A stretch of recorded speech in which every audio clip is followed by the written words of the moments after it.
Morning. All right.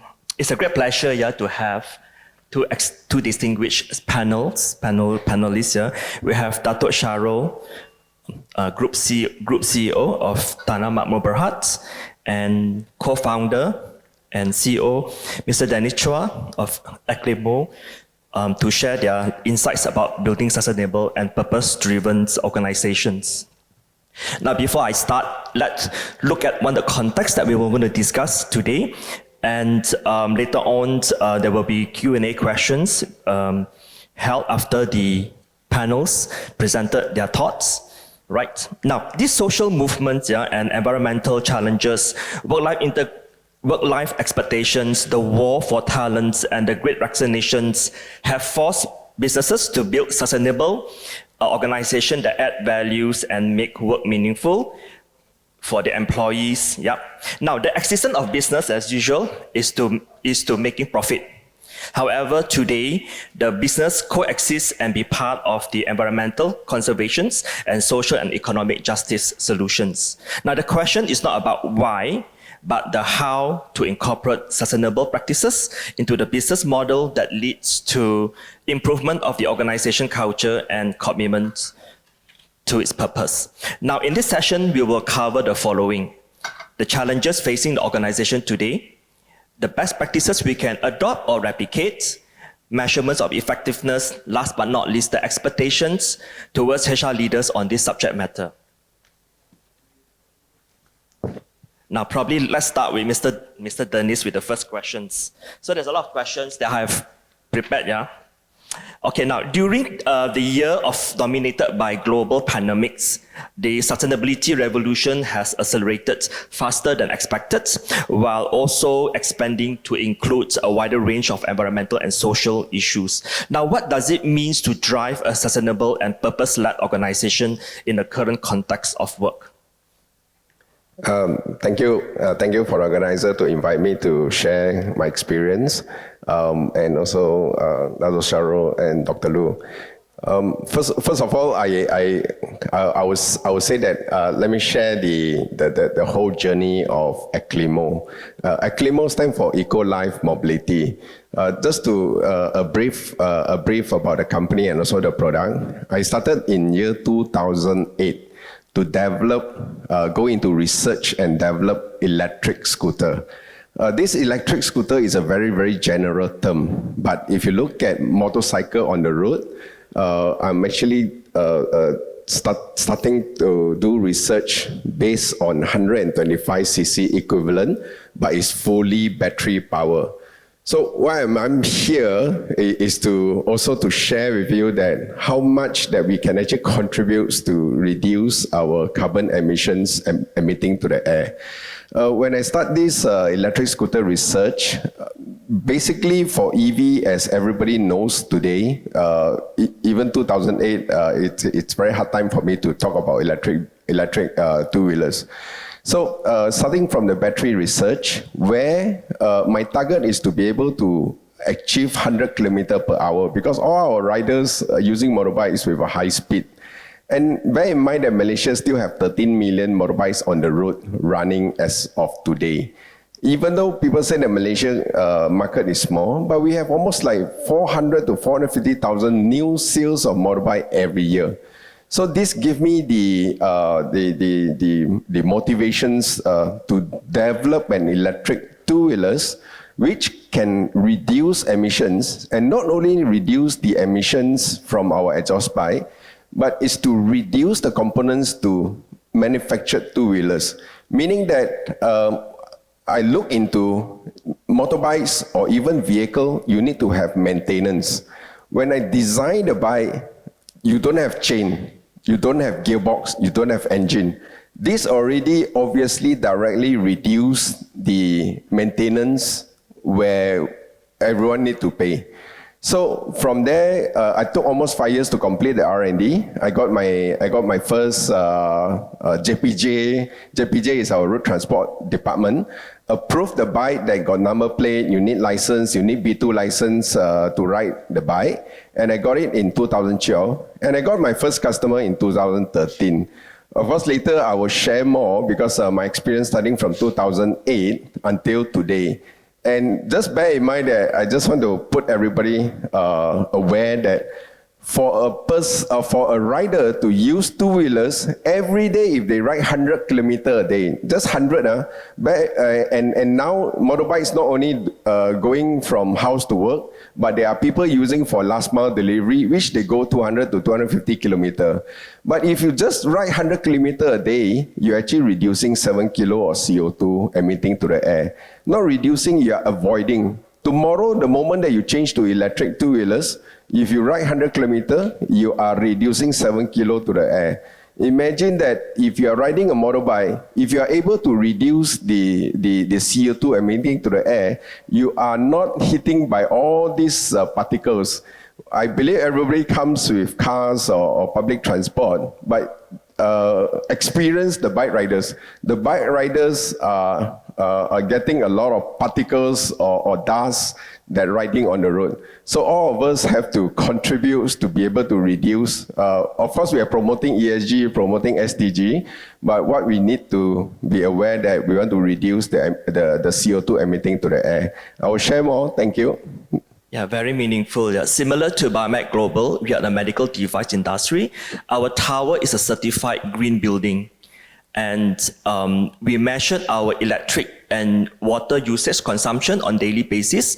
We have a very big TV screen at the lobby, and we can look at how what we have consumed and how it impact the environment. And we're also moving towards our company cars into electric cars. Yeah. So I think it's very meaningful, very purposeful as we are doing business to make profit. At the same time, we have responsibility to the environment. Now, Dato, for the business to become sustainable, it needs to be focused on long-term strategies for making a positive impact on both the business and well-being of the society at large. Now, what could be some of the small steps that organization must take to make a bigger impact? And please share a few successful initiatives, probably at Tanah Makmur, with us that have benefited your organization, the people, and the purpose so far. Thank you, Dr. Loo. Bismillahirrahmanirrahim. Assalamualaikum warahmatullahi ta'ala wabarakatuh. And a very good morning to everybody. My fellow panelists here, Mr. Dennis. My name is Shahrul Nizam. I'm the Group CEO of Tanah Makmur. I feel compelled to tell a little bit about Tanah Makmur. Tanah Makmur is a property and plantation development company based out of Kuantan, Pahang. We are a proponent of a 2,000 acres township in Kuantan called Kota Sas. We are currently one of the largest durian grower in the country and probably in the world, with 3,800 acres of planted Musang King farm in Raup. And we also do about 5,000 acres of pineapple, also in Rompin in Pahang. So going back to your question, Dr. Loo, I think a lot of people have been talking about purpose, and it is not something new, right? For the years that we have known, the purpose of any company or any organization and business for that matter is to make money and of course to exceed the expectations of the shareholder. But over the years, a lot of change has happened, and if I may quote or relate a few things that synonym to how business is done today is, number one, we have a threat of climate change. Right? And that's why Mr. Dennis is now a proponent of an electric vehicle or electric bikes. Number two, the education and the awareness level, not only in Malaysia but globally, even to the younger kids, students in primary school are getting better and better, merely because of the access to the internet and access to knowledge and reading materials. Number three, the social and the community-driven entrepreneurship. It emerged before this 10, 20, 15 years ago. You never heard of social enterprises. But today it's quite common, where the purpose is not to make money, to make profit, but to serve a certain need in a society. We just got over a pandemic. We'll put everybody in the home for 2 years. It changed us. It changed the way we look at things. It changed how we work. Like this morning, Dato Vinod, he spoke about, well, in his own opinion, he didn't really agree about working from home. But I think all of us have gotten used to it. if you ask any of us like 3-4 years ago, how can you work from home, how you can manage productivity, but somehow we learn because of the environment, right? So we change. We have a security threat. There's an emergence of cryptocurrency, as an alternative to dollars and cents. The global headlines today, if you look at it, people talk about economic instability. People talk about inflation. People talk about stagflation. People also talk about deflation, and as you know, we just had our PRU 15, and Malaysia is currently, and PM is currently struggling with the economic reform. Some say that we are already in recession, but Alhamdulillah, if we look at, we look around us, most of us still have jobs today. So we're not so bad. We should support the government. And there's also creation of new jobs. Before this, we never heard of YouTuber or TikToker or even this technopreneur. But now there's a new ways of making money. And, all of these changes, including climate change, would also need all of us to change. Change the way we work, change the way we look at things, and change our perspective. And I'm a proponent of change is inevitable. So you either evolve with the change or you need to dissolve. So you can't run away from it. So perhaps I can just share a few mantra of how I run Tanah Makmur and personally how I see purpose. Purpose and profit is not an enemy. You can still have a purpose-driven company while at the same time making profit. It has to go hand in hand, because if you're not making profit, then how do you fund your purpose activities? Right? That's point number one. Point number two, a lot of companies, big companies especially, right? They're all moving towards net zero. Everybody talks about ESG. Everybody talks about sustainability. And a lot of people also talk about CSR. But purpose is not about using or spending that money to create CSR activities, right? So purpose, in Tanah Makmur, what I do is we do this thing called profit with purpose or performance with purpose, PWP. So essentially it involves transformation and change management. We need to transform our portfolio of businesses because the customers, the behavior is changing, right? Like for example, in my property development company, the needs and what customer want when they buy a house has changed.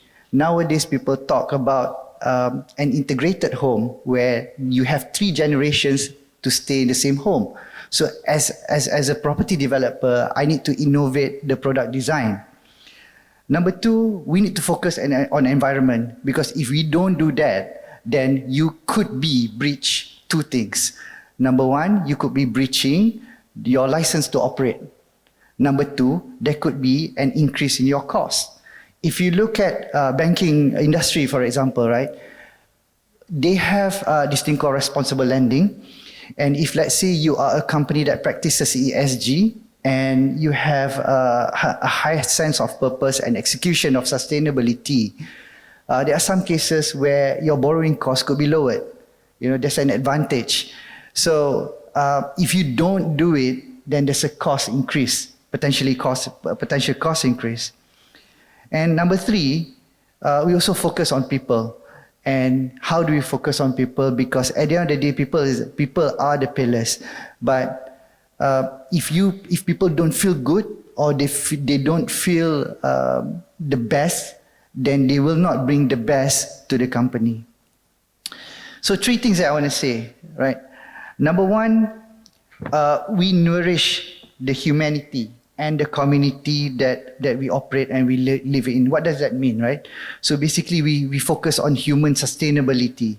We focus on, in my business, we focus on the products, the food, or the food products that we produce, especially in durian and also in pineapple, and also the juices that we produce.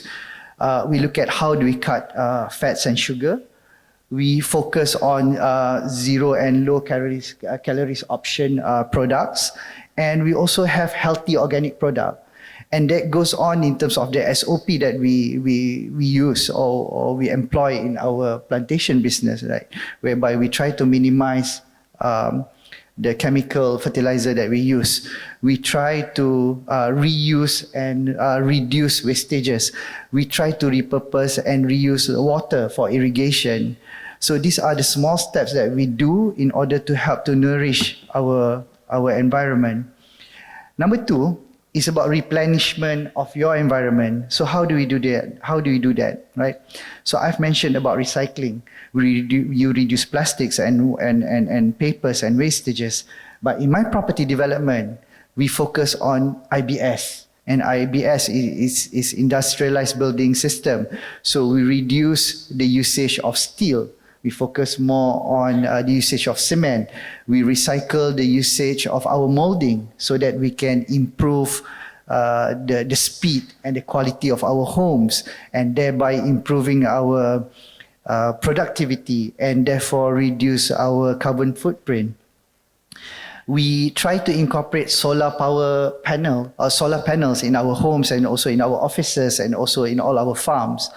So these are some of the small things that we do in order to replenish our environment. And thirdly, which I think also the direct context of our discussion and the panelists today is, how do you cherish your people? So that means that you focus on talent sustainability. In TMB, I work closely with my head of HR. We all... You know, when I always tell Mr. Adlan, my head of HR, when you hire someone, it's not essentially only you hire that person, but you're also hiring the entire family, right? Because if your employee don't feel good, they don't feel stable, and there's issues at home, then they are not going to bring the best to the office. So we focus on helping, especially the millennials today, where they're grappling with issues about balancing their money, balancing their responsibility between parents and children. So we try to help. We try to help expecting mothers in the office. So this is also part and parcel of purpose-driven organization. It has to anchor on these three pillars. So maybe I stop, Yeah, Comment. fantastic. Very Thank good you. insights. And coming back to Mr. Dennis, as a co-founder and as the CEO, workplace culture is very essential, yeah. And we're looking about workspace has to become more ecological aware, and it is imperative for everyone, the employees, to contribute and participate, which can be only encouraged with a sustainable workplace culture. Now, from your perspective, how can leaders yourself, foster a sustainable workplace culture? First of all, when we look into designing our products, not only for people to use the vehicle, avoiding the carbon emissions, but the design have to take place where you are using less energy, less power to produce the vehicle, especially in your factory. We design such that we are using a very, very low electricity, where we don't have heavy machineries. Machineries are not emitting heat.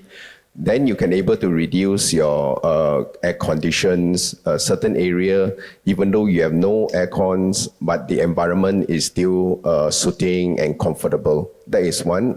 Factory manufacturing of product is very, very critical.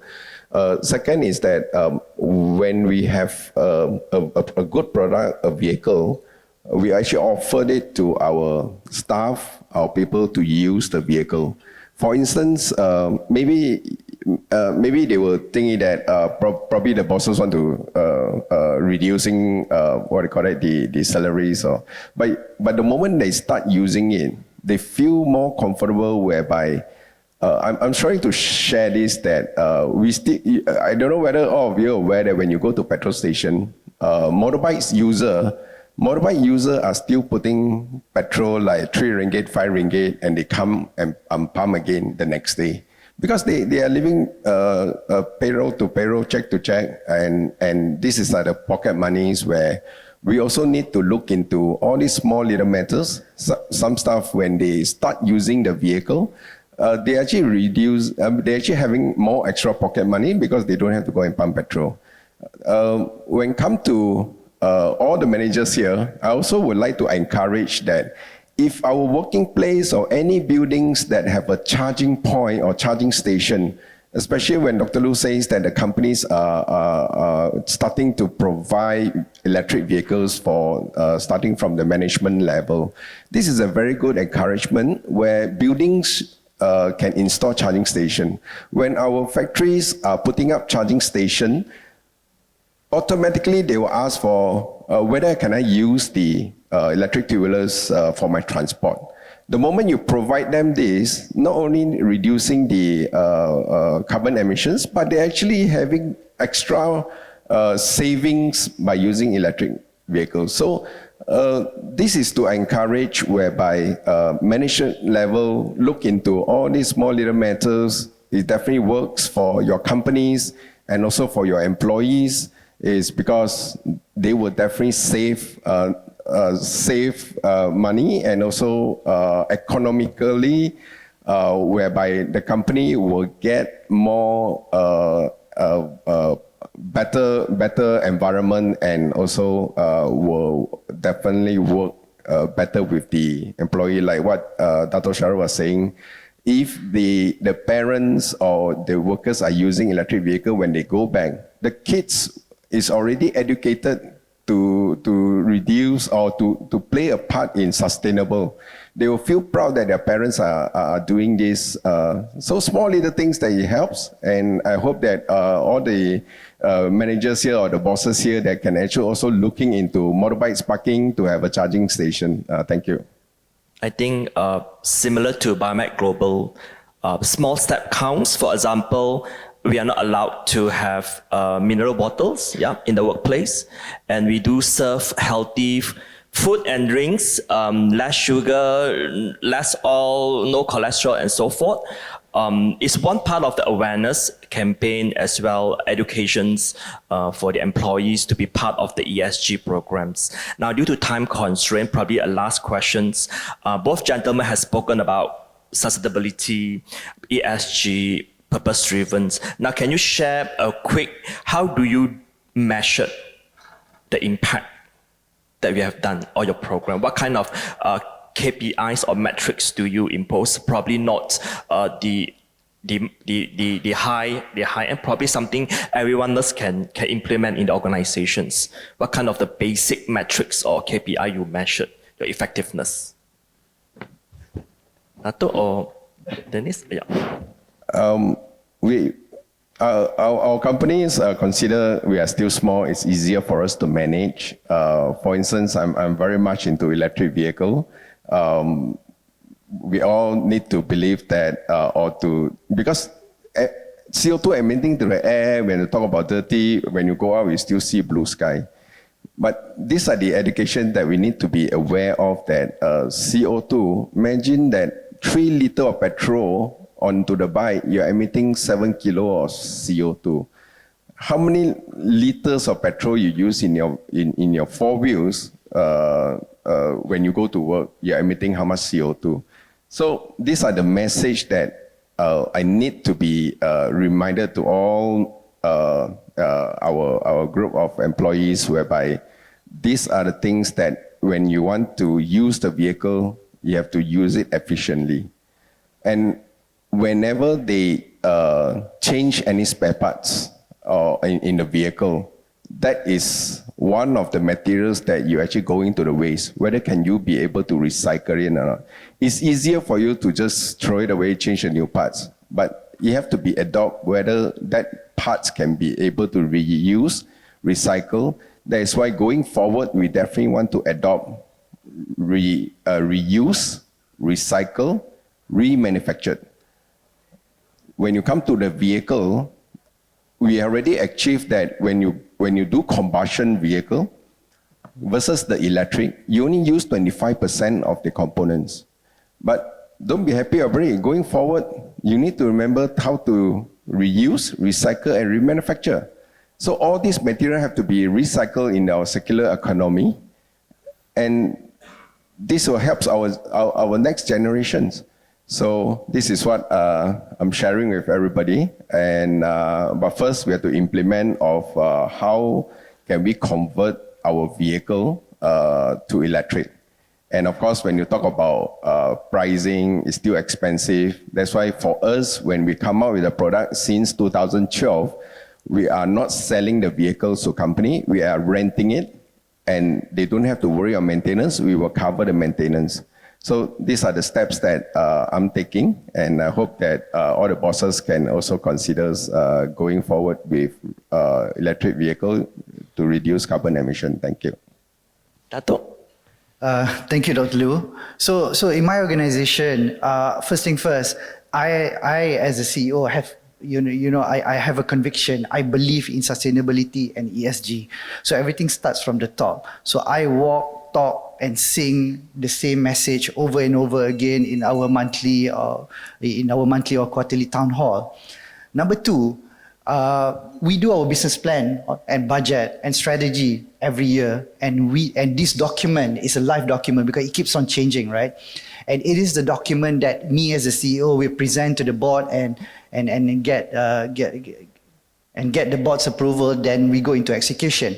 So in every part of the business decision, we have included two things. One, we have make it mandatory for all the business heads in my company to include social impact as part of their business plan and strategy. What kind of impact or what kind of economic multiplier effect that they do.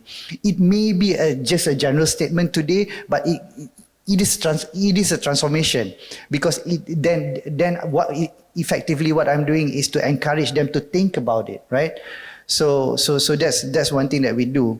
Number two, when we go out for financing and all that, we make sure that the ESG element is also incorporated. We communicate that very, very strongly to our partners and also to our bankers and financiers. I work closely with HR, so when we do the implementation of our ESG policy, we do participate in our IGA, the annual, I can't remember what IGA means. Yes, the integrity award and all that. So I let HR drive that together with the business leader. So last but not least, I think as a CEO or as a leader of any organization, your job is not only to make money for your shareholders, but also to make your company sexy. But to make your company sexy, you have to make the job of your people sexy. So that's why in my organization, I allow my HR to go cross-border, meaning they are as involved in the business as much as I am, right? And contrary to what Dato Seka mentioned this morning, I lead the organization, but I use HR as my side mirror, right? So I think that's the essence of how you drive ESG, sustainability, and purpose-driven organization. Thank you. Fantastic. Organizer, are we allowed to have questions from the floor? Yeah. Any questions from the floor? Would like to ask Dato or Mr. Dennis? Yes. Yes, please. Hello, everyone. My name is Atira. I'm from HRD Corp. All right. As someone who is very new in HR, I came here to learn, actually. And then I'm very intrigued with Dato's story because I'm very familiar with Kota SAS. I'm from Kuantan. And I grew up, I used to come every year to Kota SAS with my family to eat durian. Yes, it was a really good experience. So it's an eye-opening. I just learned about ESG and sustainability just now. So I had no idea that Kota SAS was doing all that. It's very inspiring. So I just would like to know if you have I don't know, if you have plans, what does the future holds for TMB? If you're creating another Kota SAS somewhere else? Yes, thank you. Thank you, Natira. But that's very much a business business-related question. I think the role of a CEO of a company, and in this case, Tanah Makmur and Kota Sas, is of course to look for alternative businesses to continue our property development, because land is scarce. So going back to purpose-driven organisation and sustainability, another thing that we do is land management, is to responsibly develop the lands or the land bank that we have, be it for property development and also as much as for our plantation development. Sorry, I just want to add one more thing, right? As a CEO or as a leader of a company, you need to be comfortable to let your people make mistakes.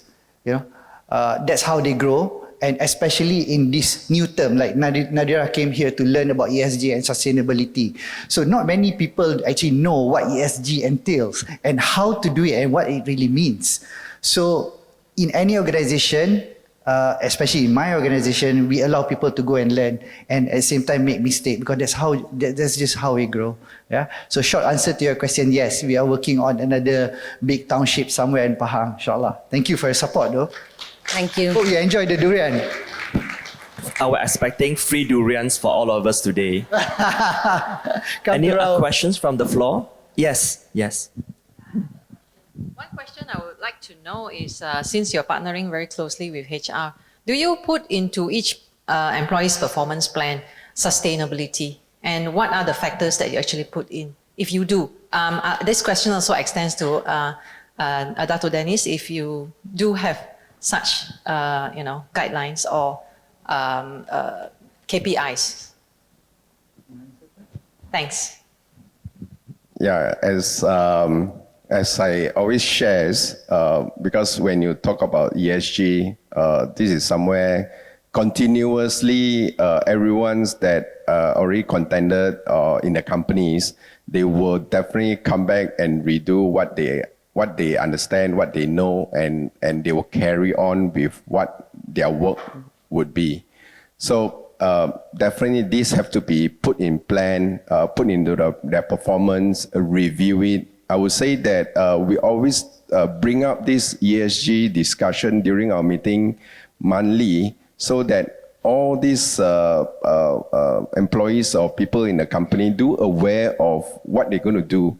Because by one discussion, by one suggestion, and you won't make the changes. So how are you going to put it into where everybody practice the same is definitely need to put into their performance. And that performance is not just by how you achieve it. You have to be a rewarding performance, so that ESG is always, every time when you go into the meeting, it will take into priority rather than the least priority. So as to go forward, when we put in place with all these points, what are the priority, the good things that you want to be able to bring the company forward? These have to be in, as your question is, that these have to definitely put into the performance of the people who carry out these missions. Thank you. So, Miss, thank you so much for your question. I think that's very key. What should be one of the key takeaway for the session today. At the end of the day, what we're looking for is a key takeaway that we can go back and implement, right? So, okay, in my organization, one of the challenges is actually knowledge retention. And in the business that I'm doing right now, especially in durian, right? I developed 3,800 acres. My biggest challenge is to look for an SOP, because there's none. Nobody has done 3,800 acres of industrial size durian farm in Malaysia. There's none. Perhaps they exist in Thailand, but certainly not in Malaysia. In contrary to, say, rubber or oil palm plantation, you can just Google, you get all the SOPs. So one of the things that we have done with HR is to make sure all employees have this knowledge to institutionalize their knowledge by way of creating SOP. So that exists in every employee's KPI. Number two, as a leader and also as a responsible employee of the company is to make sure that one day when you leave the company, someone else can come in and continue the job. Because otherwise then you're not doing justice to the business and you're not doing justice to your shareholders. So what best to do this is actually to document, right? So documentation is part of the KPI in Tanah Makmur. Thank you. Thank you. Just from as a HR practitioner, addressing your concerns, we have to be very careful in terms of setting this be part of your KPIs or your performance. Ensure that the platform are there, the resources are there, whatever procedures are there, then okay, you can set. Otherwise, it would be very, very challenging for the employees to lead this ESG. So HR practitioner, do not be afraid to have dialogue with your CEOs, whether is this something that are we ready to start measuring, to be part of their KPI. So as for me, we are not ready at this moment of time. So we are just starting in terms of moving toward that direction. Once we are fine, we have the substance, I think we are ready to start to do that kind of KPIs. So do take note on that, So thanks, Dato. Thanks, Mr. Dennis, for your insights and sharings. And if anyone needs more discussions with the panel, please do so after the session. Thank you. All right, let's have a huge round of applause for our CEO panel. Thank you so much.